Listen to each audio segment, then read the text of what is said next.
All right. Good morning, everyone, and welcome to episode 108 of the On Air Advocate, where at the On Air Advocate, we look to provide education, support, and empowerment for all of those with different abilities, mental and medical illnesses, and their caregivers. For those of you who may not know me, my name is Tammy Flynn, and I am the host and producer of the On Air Advocate, and I am super excited that you are joining us here this morning on this live, or whether you're catching it on the replay. Now, as always, if you think that any of this content that we're talking about today could be relevant for anyone in your circle or in your community, please hit the share button and share the love with others. Well, as most of you know, last night, we just wrapped up our Reset for 2019 series. And today we are kicking off, and I think this might even be my favorite series of the year. And I'm not sure because it's only January, but I think it might, our Perseverance series. And so with that, I am so excited to welcome today Evelyna Castro. She is Ms.Wheelchair Washington, as well as a makeup and voiceover artist. And Evelyna, I am sorry if I hammered your last name, so you can say it back to me, but welcome. Thank you. Thanks. Kat is how to pronounce my last name. That's great. But I can just call you People Miss massacre my Evelyna. name all I the feel time. like But that's the better way to go. Miss Evelyna. yeah, probably that works. I like that.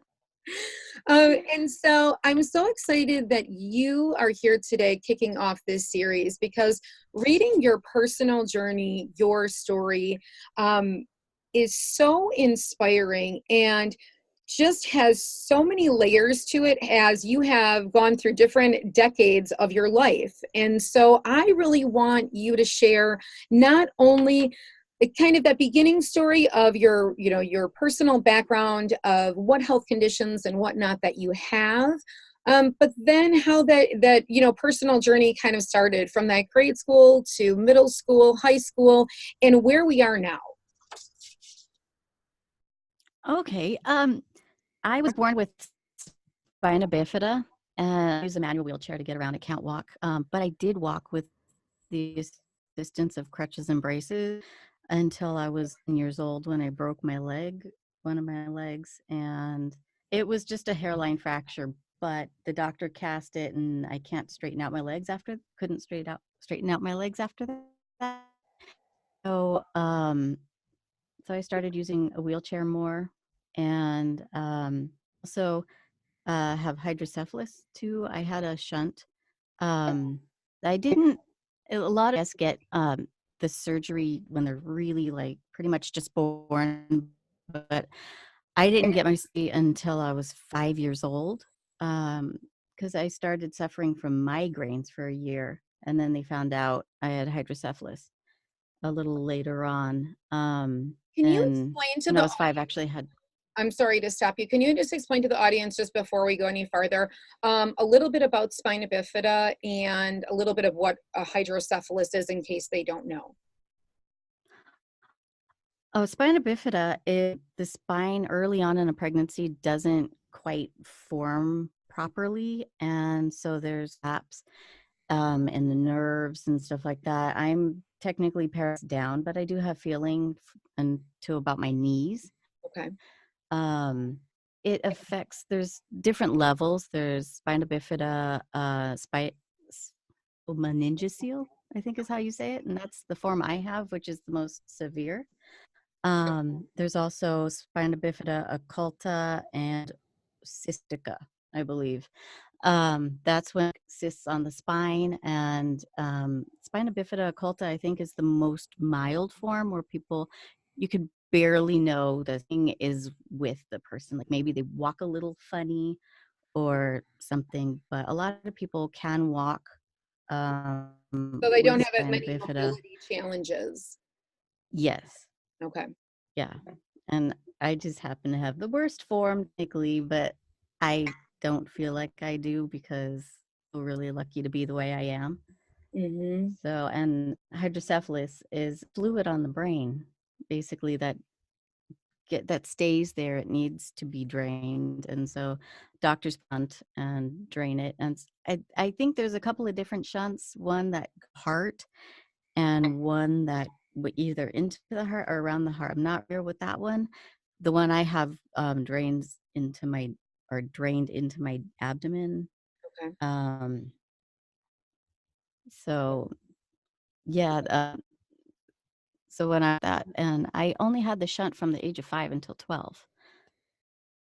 When I was 12, I had a series of medical problems. Basically, I had scoliosis, they curvature of the spine, and it was really pretty severe. Snake, really, it looked like a winding snake. It was pretty severe. So wrecked that and found out that my shunt was not going to be long enough. So they also, after I was done with that, they went in to replace my shunt. And with that, we found out I didn't need the shunt. And I ended up getting 2 blood clots in my brain because the shunt was acting too.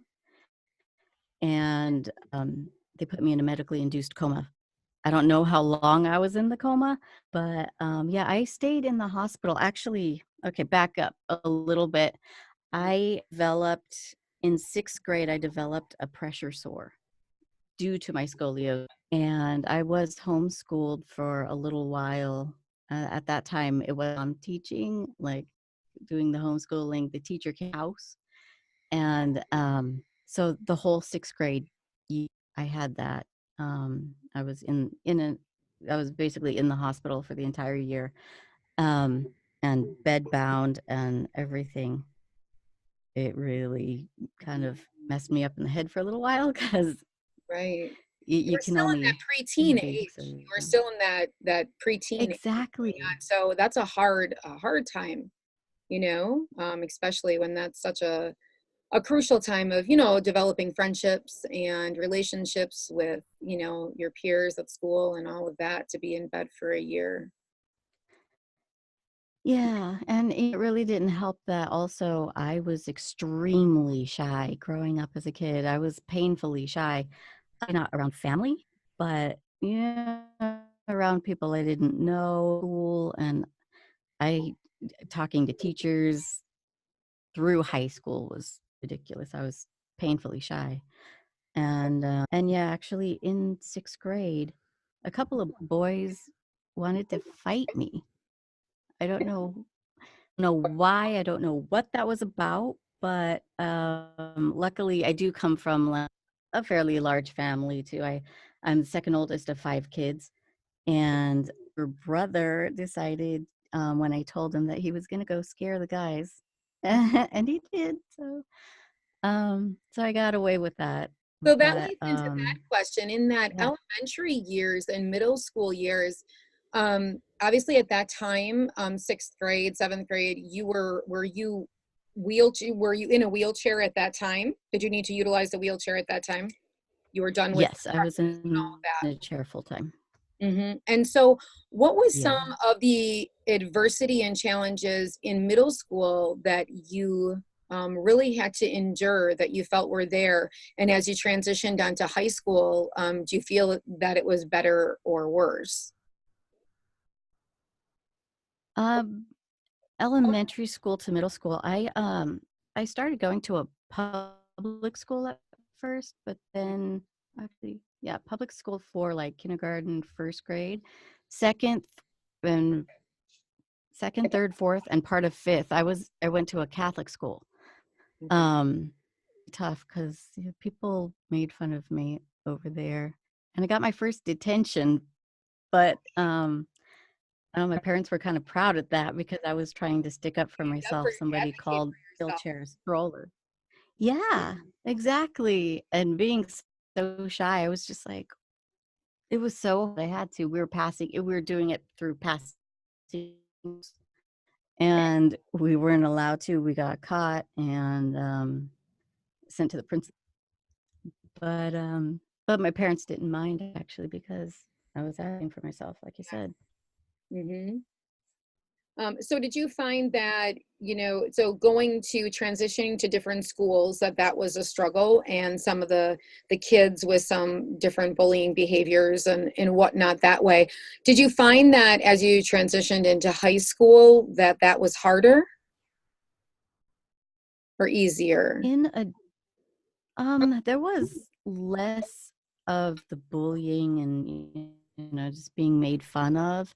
In I dealt with the bullying in elementary school more. High school, I was super shy still, and I had a difficult time, but I made fun of as much necessarily friends. I had a very hard time making friends. Um, but I'm glad the bullying subsided. And school was really hard for me because learning disabilities and stuff like that as well. Hmm. So when you combined all of that together, your vision for yourself, your dreams and your aspirations and what you saw for your future, after high school, where did you want to go with that? I mean, in reading your personal story, your journey, all of the different type of scholastic and outside trade things that, you have tried and got involved in, what was your thought leaving high school as to, I'm going to conquer this and this and this? And what was some of that adversity that, was posed to you during that time? Excuse me. um, I School's never been my thing. I've never really been the most academic person in the world. School was very difficult and after high school, I took a year off of school. I did City Year San Jose, Silicon Valley, because I was born and raised in um and that was interesting. In high school, I got into performing. I I don't know how or why. I've always loved the arts, but I've always been so shy. I think I never do that. So my junior year in high school, they were holding auditions for the musical Godspell, and out of I don't know what possessed me to do it, but I pushed myself. No singing lessons, no acting. I don't come from a performing arts background, family, and I just made myself audition, and I kind of got hooked on theater. Really, really, eventually helped me to be confident in myself. And by my early 20s, I was able to, realize that I can stick up for myself. Um, but yeah, I took a year off of school, just didn't want any more school. I was so tired of it. And I had such, I probably barely graduated high school. Mhm. Um, I didn't want to have to go through that in college, so I had to take a year and kind of reevaluate my life and find out what kind of path or paths would be best for me. Doing a traditional university was not gonna work for me. Right. So I had to find other things I was passionate about. And so what was that first thing you went into then after, after you took that year break, for career wise and trying to learn, skill like different trades and whatnot? I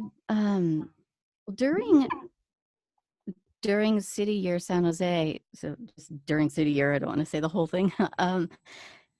I learned it. I tutored kids and in underprivileged schools, Hmm. and I did that for about in City Year for that year, and then I also went back to the same school and got a job as a tutor, and that I kind of quickly found out that was not going to be my path. Because I had a little bit of a meltdown. I didn't deal with that too well. Hmm. Um, yeah, but I really, really enjoyed performing, and The arts were still inside of you, I the love you developed in high school. yeah, I didn't want from an early age. Actually, I never really wanted. I've been very career driven, but I never really wanted the your typical kind of desk or 9 to 5 job. Right. You know, I've always wanted to be a performer. When I was 4, I wanted to be an opera singer. Nobody really listens to opera in my family, but I love it. I absolutely love it. No, I'm not a singer not at all. But but yeah, I think from about 4 I really kind of developed a love for the arts. And then my family not being arts oriented and stuff like that, it was kind of more important, you know, get more of a typical kind of job because there's a lot of rejection in you know, performing arts and all that kind of stuff. And so having a disability, it was going to be impossible. So they never really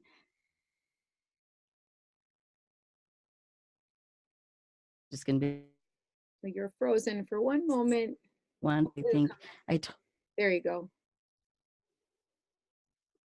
and once I told them that I wanted to pursue this, they were like not not really okay with it, I guess. Mhm.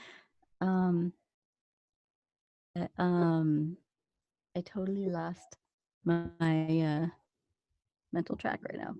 Oh, no, that's fine, Um, because you've been freezing up a little bit, but, you know, sorry. so that's fine. But so as you've gone, through this journey, you're done with high school, you are trying, different things. You're now exploring um, kind of the arts area, makeup, right? Did you go to a formal kind of makeup training, and then you found that, what was the adversity with that you found? Um, I going into performing that actually kind of got me into makeup because I wanted to pursue acting as a career. So I got accepted to a theater conservatory in Los Altos Hills, California. And it was through that conservatory that I found my love for makeup. I had a little bit of experience beforehand, like dabbling in it and doing little things here, but I didn't really know that that was going to be a path that I wanted to follow until I got into the theater conservatory, which makeup class, they had a couple of them. And that's when I just really kind of hardcore fell for like special effects makeup, particularly. And yeah, And going through that's the where I developed theater, my love. getting makeup, getting theater makeup, have you found in being able to utilize your skills, get employment, all of those different other things, have you found that you've come up against some opposition, whether that be in theater gigs, whether that being makeup gigs? Because I think that that's the biggest thing out of all of this is being so real and transparent, to others, because sometimes we think we see, like, you do a lot of lives and you're awesome and you have podcasting and all that things, but obviously it wasn't always right there. There was adversity that you face with those things. So here you have some of this theater makeup, you're going for the theatrical, as well as the costume makeup and all of that. What were some things you came against that you felt were kind of challenges? After theater conservatory, after Washington, actually, I decided to further my education in makeup.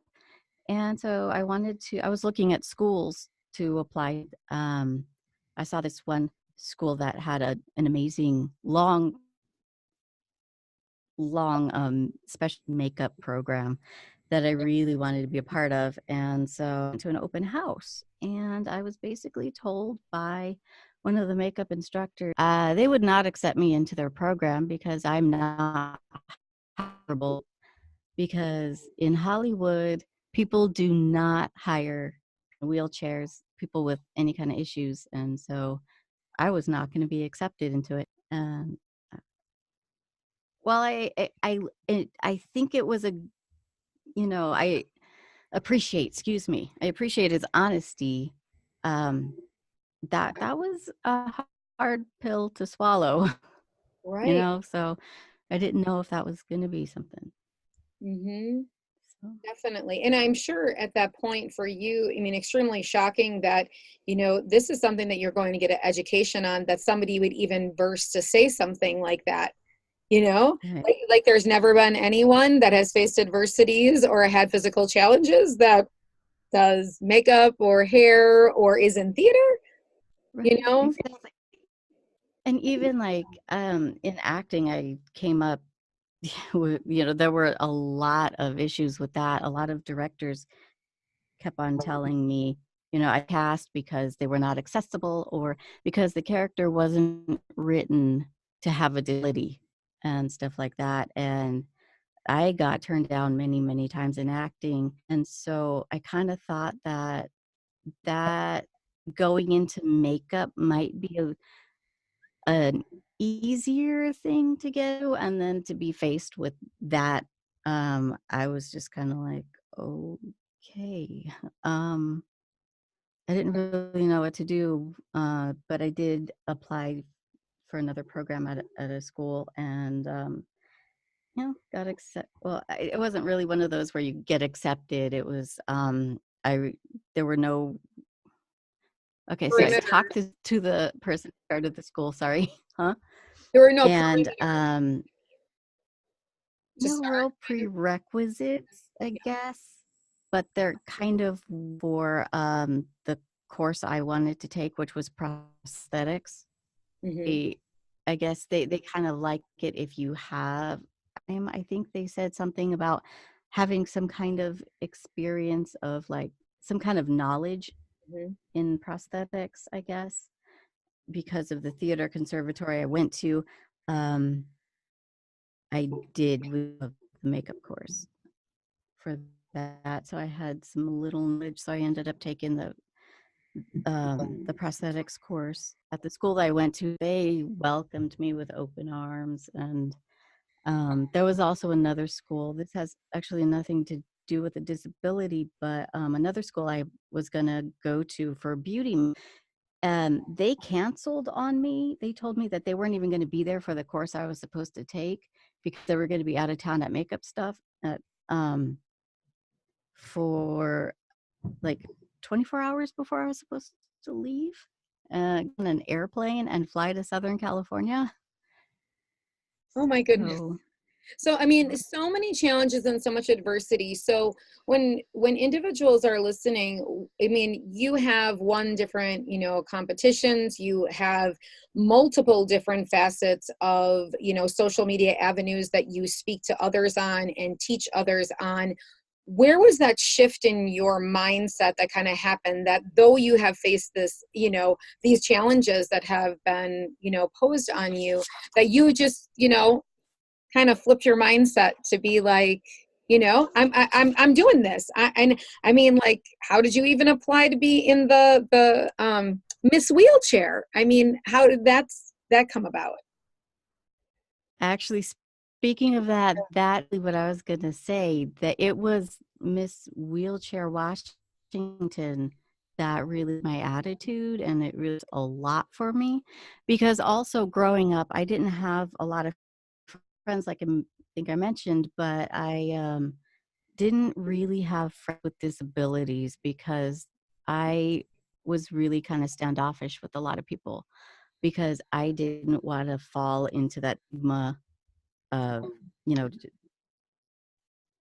like, oh, the cute little kids in the chair. And like, I didn't want that. I wanted to be looked at as a person, as a normal person. And so my way was just staying away from other people with disabilities outside of being a part of a sports team that I was on for a while.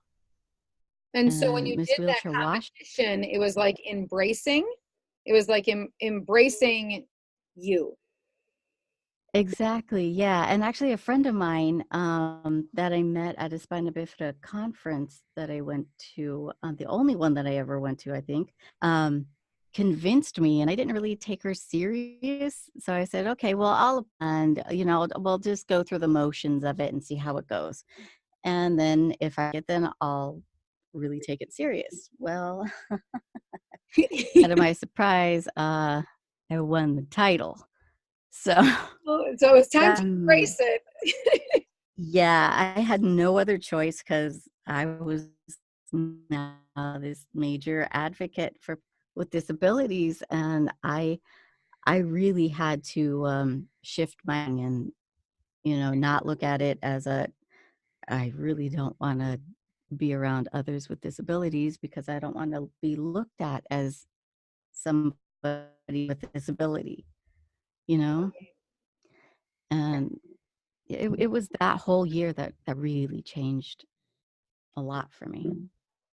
And what would you say to others that may be listening that are in the same situation, that are, trying to push forward, they're coming upon opposition and adversity, whether it's, applying for schools, going into clubs, programs, jobs that way. What would be some of your advice that you would give them? If somebody says no, I mean, and you probably hear time from so many people, but I guess it's true. I mean, um, don't let it stop you. I look at it like, yes, I wanted to perform. Yes, I wanted to do makeup. And for each of them, I did come up, people said no, and there were hardships. But even if you have to find another way to go about what you want to do that may not be typical, um, do it, because it's a cop out. Some people look at it as a cop out, and just because I don't perform on stage anymore or in camera, um, doing voiceover to me is no less of a performance than being in a musical or stage play or any of that. And I beauty makeup. I went to school for prosthetics, but how I got into makeup is through theatrical makeup and beauty makeup. Um, and beauty makeup kind of got me more jobs. So I personally don't like doing beauty makeup as much as I like special effects. So Mhm. if I have my choice, special effects will win totally. But I had to take that avenue to where I wanted to go. So don't let anybody stop you. Find your path. Definitely. Right, your path and your passion, and it doesn't have to fit in a box. I think, that's what you're saying, is that, you can use all those tools and attributes that you have learned over time and create them in your own space and in your own way. Yes, exactly. And so with that, what are all the things you're doing right now that we can let the audience know about? I'm looking at your shirt. I know that that's something, coming up. Mm-hmm. So can you share? Yeah. Actually, I on mainly on Tuesdays, but sometimes it gets switched around a little bit depending on my schedule. But Tuesdays, 4 o'clock Pacific Standard Time. Um, I do makeup tutorials, weekly makeup tutorials for Fashion No Boundaries. Mhm. And they have been absolutely amazing, and I absolutely love them. They're also helping me start a podcast that I've been trying to get good 5 years, honestly.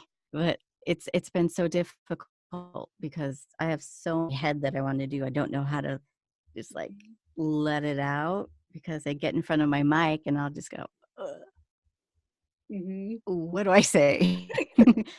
So I'm really appreciative for them for that. What is their mission? I'm also, I just started going to Oh, sorry. We're on a delay. Greece. What is mission? What is mission? Look at not knowing the words to say. What is the mission of Fashion No Boundaries for the audience? Fashion No Fashion No Boundaries is about well, they have like a clothing, basically no bounds. It's not just about fashion, but it's about creating fashion for just everybody, Mhm. and kind of building on that, but making things accessible for everybody regardless of what they are. Yeah, no limits, And right? exactly. Limits on what No we. limits, no boundaries. Mhm. So Exactly. And then some other things you were saying too that I you're. just started school to sorry. It's kind of it's a little delayed. I just started school for to become a health coach, which actually has been a passion of mine since I was really young, because I was involved in sports since I was about 7, and um, it's been really important growth. And so I decided that, that'll be another, that I feel like that's kind of another way that I can help people, their abilities, disabilities, whatever their mobility Hmm. impairments. I feel like that's a good way to give back. Right, and help in that health and wellness area. Hmm. Which we all need, So we have Fashion No Boundaries. Now, Fashion No Boundaries has their first fashion show in Milwaukee, right? Milwaukee, Wisconsin, coming up. They do have fashion shows coming up, yes. Yeah, and then I Chicago, I think. I'm sorry? And then I think another one in Yeah, Chicago, right? Later. Milwaukee and Chicago. Yes, I do know. I am very new to Fashion No Boundaries, so I don't really know very much as far as like the details of the fashion shows and stuff like that. But I am hoping to be involved in them, in the near future, definitely. I think that'd be great. Yeah, and those coming up, we can drop those flyers and links below for when those fashion shows are coming up so people could actively be involved in them. We can just drop that below this live. So if people want to learn a little bit more about them, they can. And then has that podcast you're talking about, has that launched yet? Technically, no, not yet. I do have something that was supposed to be a podcast, but it got too emotionally difficult for me. So now it's just like Facebook posts. And that is letters to my father, because last year my dad passed away. He died. He was diagnosed with dementia, which was later also diagnosed as Alzheimer's. Oh my So goodness. And so kind yeah, of the podcast was supposed to be about kind of that journey for you. yeah, and like healing and stuff like that.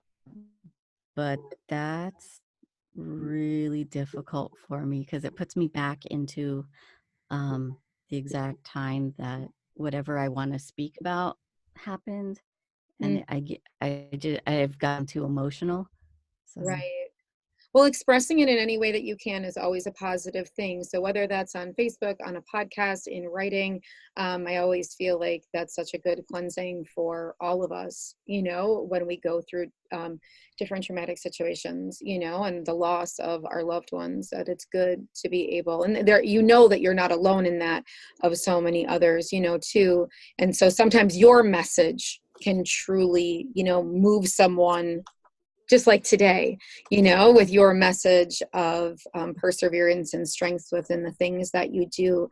So I would love, regardless if anything is out, I know if you have a podcast page you're starting, Evelyna, I would love for you to drop that below. This whole health and wellness journey, I'd love for our folks to learn more about that.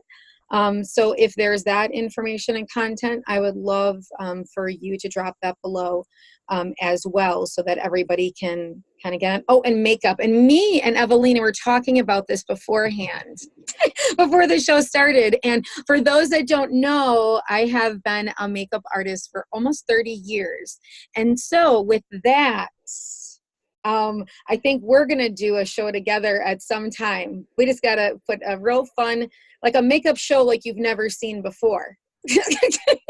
that would be so amazing. Actually, that is something that I've been really curious about trying too. Mm-hmm. I think there's something that I would really like to talk to you about along those lines. So absolutely. Yeah, so a ton of fun. I always say that we always need to know at least like the 3 things that need to be in our purse, especially when we're at the hospital a lot or at medical appointment. Like, what do you need to have to just make things, to perk things up a little bit? So lots to come here. Love for you to drop that stuff below. Is there any other, wrap-up words that you would like to leave the audience with? I would just like to, don't. Sorry, my brain in the morning sometimes is a little chaotic. Early there in California. Yeah, it's almost 9 o'clock, but I woke up at like and went to bed kind of late because I'm a night owl. Right. So my brain's not 100% awake.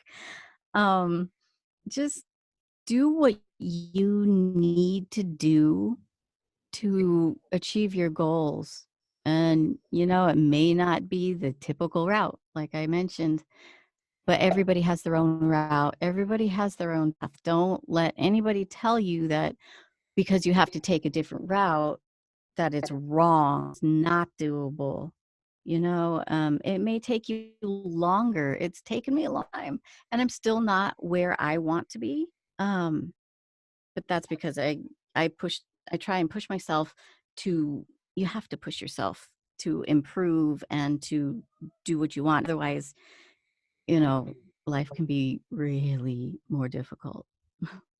And I truly feel with this Perseverance series, some of you saw my note, when I think of the group of individuals that's going to be on for this whole series, I truly feel that all of them have been assigned this mountain to show others that it can be moved. And, to remember that all in time, slow and steady wins the race. And it doesn't mean that it needs to be accomplished tomorrow, but don't put any limitations on yourself and your goals and your dreams. So, Miss Evelyna, I'm so excited that you spent almost this hour, 45 minutes with us this morning. Thank you all for being here and joining us for the kickoff of the Perseverance series. We'll be back on tomorrow evening with another amazing guest, so make sure to tune on in. If you would like any more information about the On Air Advocate, you can head right on over to onairadvocate.com and you will find all of our services there. If you want to be part of our private community, head up to the top of this Facebook page, hit the blue button, and that will let you in. And so on that note, happy Thursday, everyone. Everyone in California that might be listening, enjoy your sunshine, because we're on our second snowstorm here in the Midwest, and tomorrow it's going to be a wind chill of negative 25. So you all be happy for your son. And we're all going to bundle up here. So on that note, everybody have a fabulous Thursday. Thank you, Evelyna. Thank you so much. I had a great time. Wow. All right. Goodbye, everybody.